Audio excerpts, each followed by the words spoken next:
welcome to Woo Wednesday, and you know what?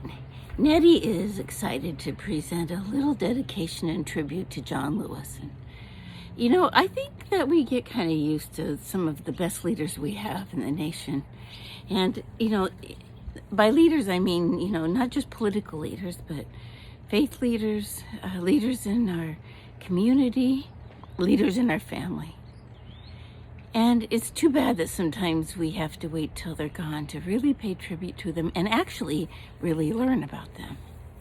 John Lewis was so important to our civil rights movement, but even more than that, he had a depth of character about him, somewhat of a holistic viewpoint of why you go out and march for the rights of others. He had a view on the world that really resonates with Nettie. And in some ways, I can go to most of his quotes and compare them to what I'm trying to teach you, and know that he and I have this core understanding of what love means. Love isn't always easy. Sometimes it's tough going, and sometimes we have to fight for it. Well, I think he summed it up as getting into good trouble. Not fighting for it, but to make some noise. And, well, look at what I did. I made myself a little t-shirt. Good trouble. Fred saw that and he said, "I've always thought you're good trouble." Oh, that Fred. Well, let's just take a look at what John Lewis has said, and then I'll tell you a little bit about why Nettie loves him so much. So he said, "Get out there and push and stand up and speak out and get in the way. The same that my generation got in the way." Well, he was just a little bit older than me. He says, "Get in trouble. Good trouble. Necessary trouble." Well, Nettie used to get in more trouble than she does now. But that's not true, because believe it or not, even though Nettie tries to be a person who is teaching others to be the light and be first responders and loves, there's some people that just think that's corny. And they kind of fight it. And if you were to put it out there, I actually, on Twitter and Instagram, people don't have very good manners on there sometimes. And they think I'm kind of dorky. Well, that's okay. But I'm good trouble. I'm good trouble. And though what John Lewis probably meant is that there's reasons we get arrested sometimes when we're standing up for the rights of others. But good trouble is always motivated by love and not by hate. And that's the important distinction. Be hopeful. Be optimistic. Never lose that sense of hope. My, oh my. Hope. Oh, really? Nettie talks about this an awful lot. There's places where you want to give up and you're sad and, you just want to give up, right? But never lose hope. Another way Nettie says that is take a look at what's causing you to lose hope. What is the lesson? How can you go forward? I've long been a firm believer that if you take a really serious look at what's going wrong, there's a lesson in there to help you go forward in love. It's not easy to do, and sometimes you need somebody to help talk you through that. But, there are times when you just feel like, it's all hopeless. That everything I'm trying to do, John Lewis is talking about big stuff, yet he understands the personal things like losing weight or stopping a habit or getting out of bad relationships or standing up for your rights, standing up for the soul of yourself. Yeah, don't give up hope. Don't give up hope. Be optimistic. Know that love really does win. That's where our hope comes from, is knowing that love has this way of winning in the end if you stick with it. And if you need to get help to get you through that with friends, with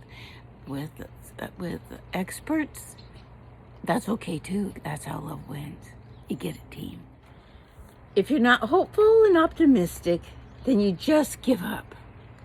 You have to take the long, hard look and just believe that if you're consistent, you will succeed. Oh, yeah. So in spiritual direction, we have this little saying that spiritual direction is taking a long, deep look at the real. What is real? In order to be optimistic about changing things and going forward in a hopeful manner, you have to look at the real. I mean, he says it for different reasons and in different ways. But only by looking at the inside, taking time to care for oneself enough.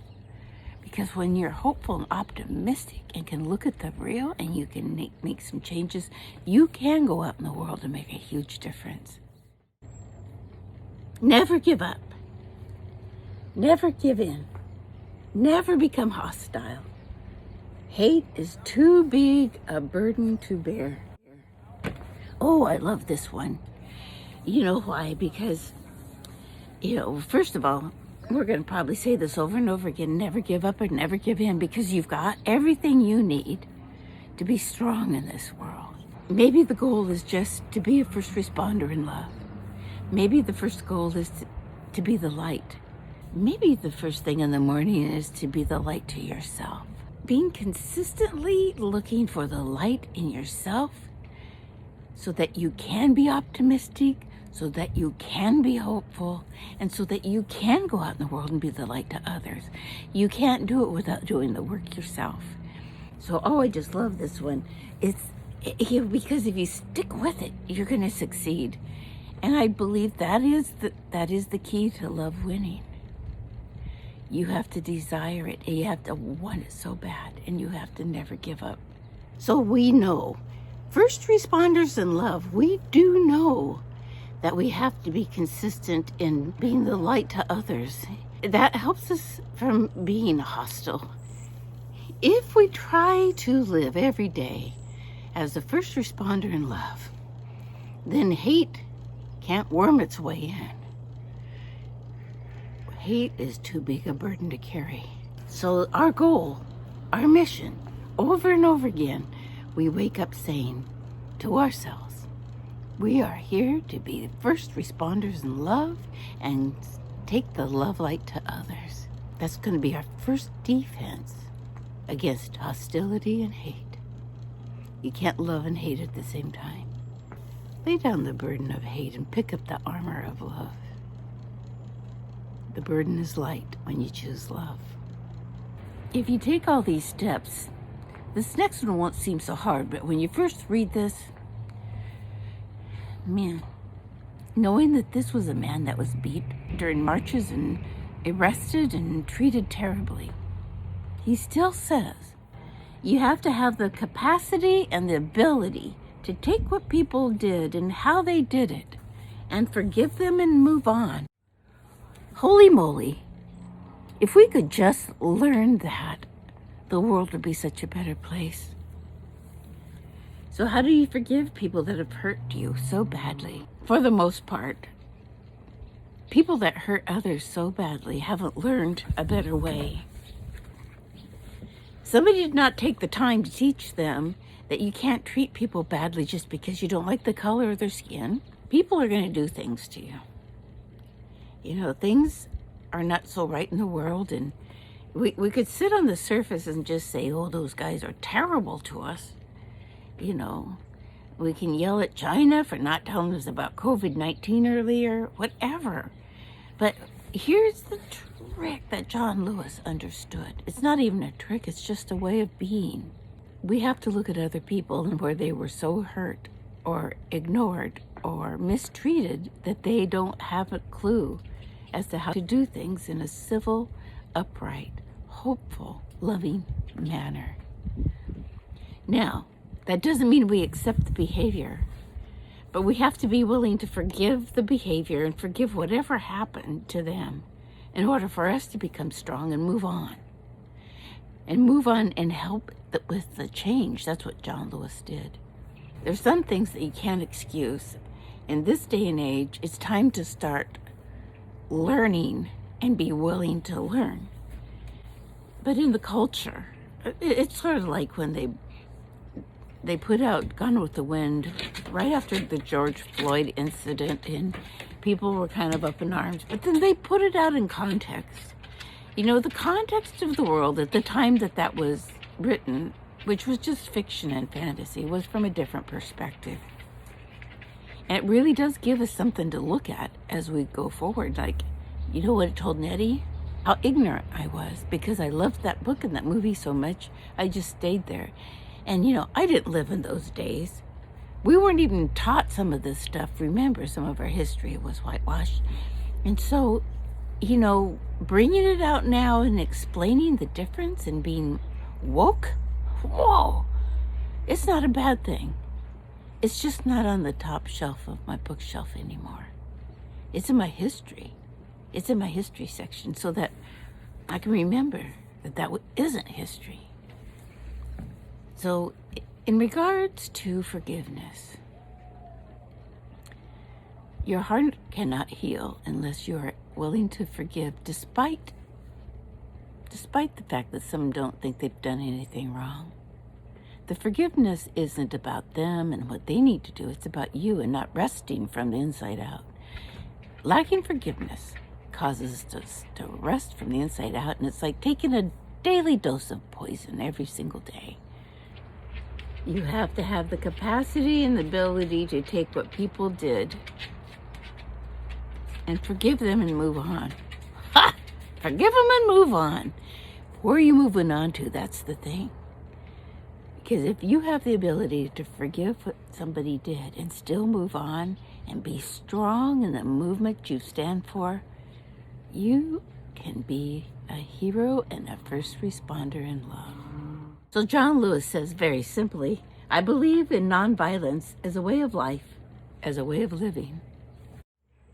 Well, whoa, howdy. Isn't that something? You know, somebody who's been beat up because of his beliefs and his love for his people, his love for all people. And he can come out and say, I believe in nonviolence as the way of life and as a way of living. He had to forgive before he could do that. You see, he knew that wasn't the right way to go. So he had to forgive, let that go, and move on in the way that he believed he had to become the shining example of how to change things that weren't working. So in Nettie's perspective, you know, if it's not working for you, you got to change it. And if you try to change it in ways that you know, in the bad ways, where if you learned how to do things in negative ways, or if somebody's been doing something negative to you and you just stay engaged, here we go. This is a Nettie message too. You have to move on. You forgive. You put them on the shelf, because you know, when people heal, you can take them off the shelf and be friends again and work with them again. This is the way nonviolence works in Nettie's world. You can be violent in many ways: thought, word, deed, or action. Getting beat up or beating somebody up, you can beat them up with words, and you can beat them up with your hands. And you can just be beating them up in your mind. Well, you know what? I think we all kind of start there. That's where it all stops. When in your mind you're so mad you could just like punch out somebody's lights, you stop and you sit back and you go, what do I need to forgive? How can I be optimistic about this and have some hope that things can change? And then where do I need to forgive? How do I move on? And how do I make a change? A lot of times we have to disengage. You remember there was this scripture in the Bible about Jesus walking into the temple and giving a sermon. And it wasn't received very well. And he knew enough to dust off his feet and walk on. And, you know, we don't have to fight to the bitter end. There's sometimes when you've given the message, remember, you don't think people are listening, But that's what the mustard seed's about. You plant a little mustard seed to get a great big bush. Well, if you said the words, you planted the seed. And it's not up to you to make them listen or make somebody accept it. Plant the mustard seed and stay to nurture it if you're welcome. Otherwise, dust off your feet and walk on. And stay true to yourself. History tells us that we must never ever give up, that we must never ever give in or give out, that we must not get lost in a sea of despair, that we must all keep the faith, that we must keep our eyes on the prize. It doesn't feel good to think that it's taken so many years for our Black friends to finally get some of us to pay attention to just how different their lives are than ours. And for me, I'm going to keep listening, and I'm keeping the eye on the prize. So my overall prize is being a nation of lovers, of being a world of lovers, of being a world of people who put love above everything else. I have hope, and I'm optimistic, and I will never give up on that. I believe it's my greatest calling. Teaching love and ways to love might fall on deaf ears once in a while, but that doesn't matter, because I'm going to keep the faith and do as I believe, and do as Jesus did, and if it's not the right thing, then I will dust off my feet and walk on to the next place. John Lewis was still fighting.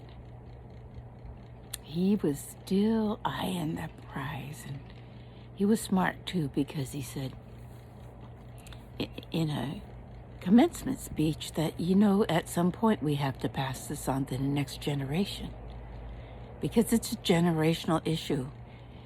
We're still fighting. And when he was young and 18 and met Martin Luther King, that's sort of what Martin Luther King wanted, was for the younger generation to keep up the march. So here I am. Until the day I die, I'm going to bring on, little marchers of love into my nest. I'm going to bring in little marchers of love and never fall into a place of despair. That sea of despair, I can't swim in that.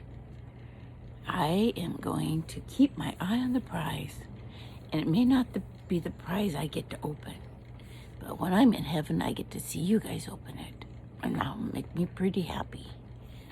I love this next one. It was not enough to come and listen to a great sermon or message every Sunday morning and be confined to those four walls and those four corners. You had to get out and do something. Oh, now there's where Nettie is so pumped up, because the reason I started Nettie last year was because there's so many people who are out of the church because they might have been hurt by it, or churches just weren't representing just the basic love. A lot of people have just been injured in many ways.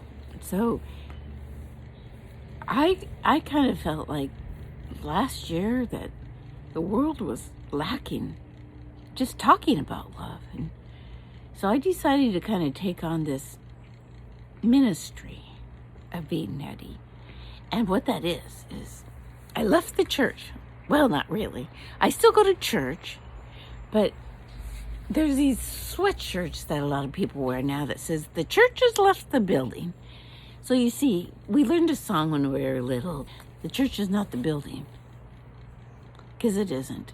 Going to church is a place to go and renew, be in a community of friends who believe in spreading love and helping other people, doing all the Sermon on the Mount stuff, feeding the hungry, clothing the poor, sheltering those who are homeless, figuring out how to take care of one another.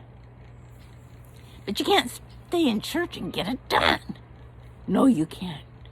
So, I sort of retired from all my church duties several years ago, but I didn't retire from ministry, because once you're called into ministry, you're there forever. And I'm kind of okay with that because Nettie has left the building, at least the church building, and I'm out here trying to get out and do something. And I appreciate the sermons every Sunday, and I appreciate things that I learn. But if I'm not out here applying it, then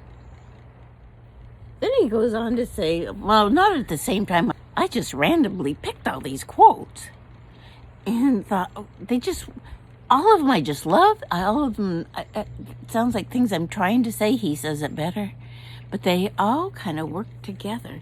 This one says, you have a moral obligation, a mission. Now, a mission is something you do outside the church, right? And a mandate to get out there and leave this little planet a little greener, a little cleaner, and a little more peaceful for generations yet unborn. Well, another yo howdy, because that's exactly what we're doing. And that's exactly what Nettie wants to do. This is my mission. My mission is to spread love and joy and peace. I mean, look, they all go together, don't they? Love and peace and joy, hope and faith and optimism. They're all in the same bundle. Just think, if we all had this one mission. I mean, because if you look at what love is and what love isn't, well, love isn't keeping. Well, my mom used to teach me that if you littered, you didn't love your surroundings. That if you love, like keep Oregon green. I loved that. I was an Oregon green card, and I joined it because I loved how beautiful Oregon was. So that if I were to litter, well, that wasn't loving Oregon, was it? So I know that's simple, and that was a child's thinking. But really, our mission is to love our planet, to love the people on it, to love the reason we're here, to be united in love, in beauty, and peace. John Lewis is so smart. If not us, then who? If not now, then when? Well, that's sort of like kicking us off our keister to get busy and just get her done now.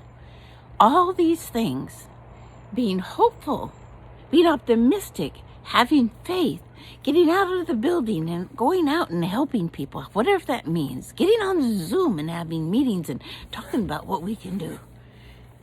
If you are the type that can go to a protest and march, go. Go with love. Find your niche in the world.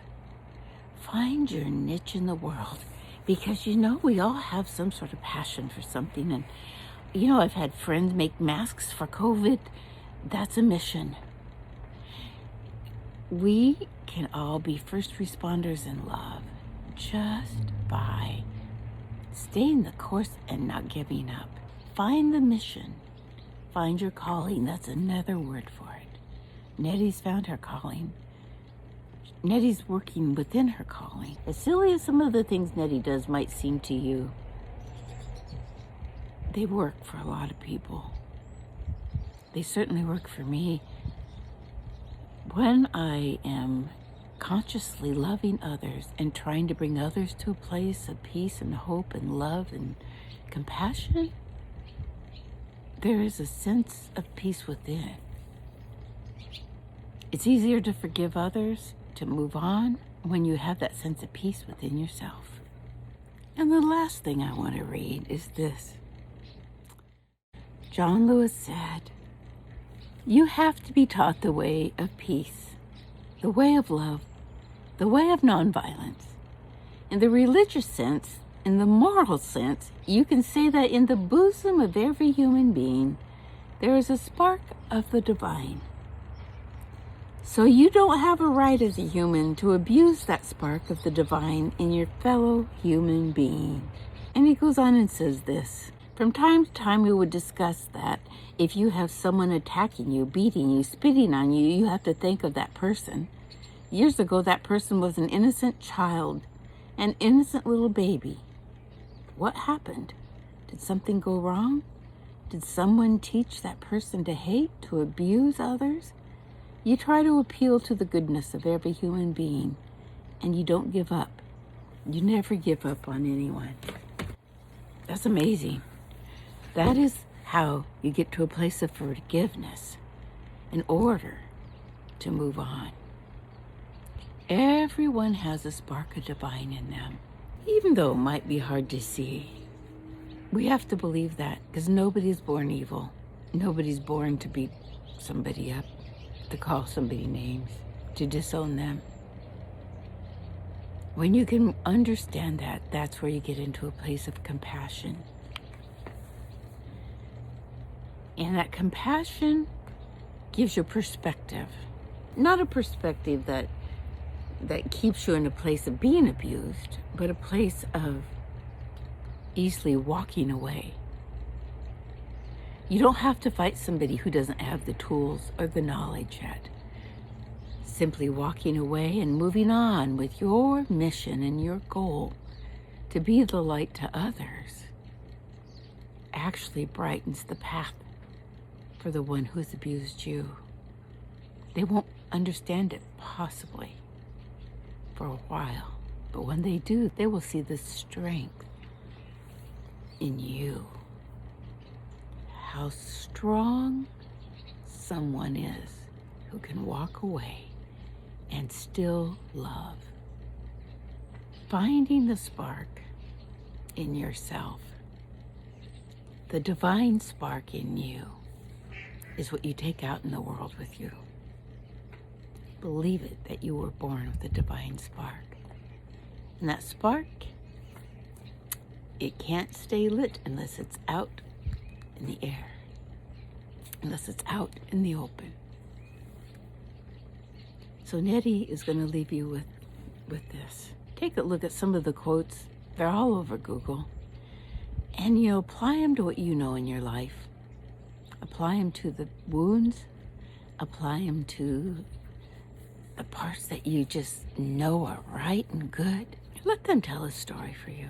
What it's done for me is I want to take his quotes and listen to them. And listen to some of his speeches and find out the context for many of them. And so many of them are for civil rights. And, what a trooper he was. But everything he says applies to all of the mountains we climb. Perseverance, love, charity, compassion, hope, faith. All the words, all the actions, all the ways of being that Nettie chooses to teach. Isn't that soul was in this man, was in this precious human being who chose to give his whole life to teach us that we all have a spark of divinity. And now, just like him, be a first responder in love, just like John Lewis. Be the light. And always remember, Nettie loves you. Bye. Blessings, John Lewis. Someday, 'cause I'm feeling it deep in my heart. Deep in my heart. I do believe. Oh, you know the ticket. Remember to subscribe and give me a thumbs up. Yeah. Thank you. Come on, put your hearts together. Here we go. Woo. I knew it. God had a plan for us to do it. To hit rock bottom before we rise and continue. To first learn greed before we learn to be human. To do wrong deeds before we learn to spread beauty. There's always a plan, and now it's time to take a stand for the right of the planet, every woman and man. We ain't gonna stop, only growing our demands for all beings to feel peace in every heart and land. Thank you, Lord, for the strength and the courage to bring us together and keep our souls nourished. These tough times will only drown in our chorus, cause we all believe that the truth is before us. We shall overcome this pain. We shall overcome this day. We pray for love to lead the way. We shall overcome. We pray for love to lead way.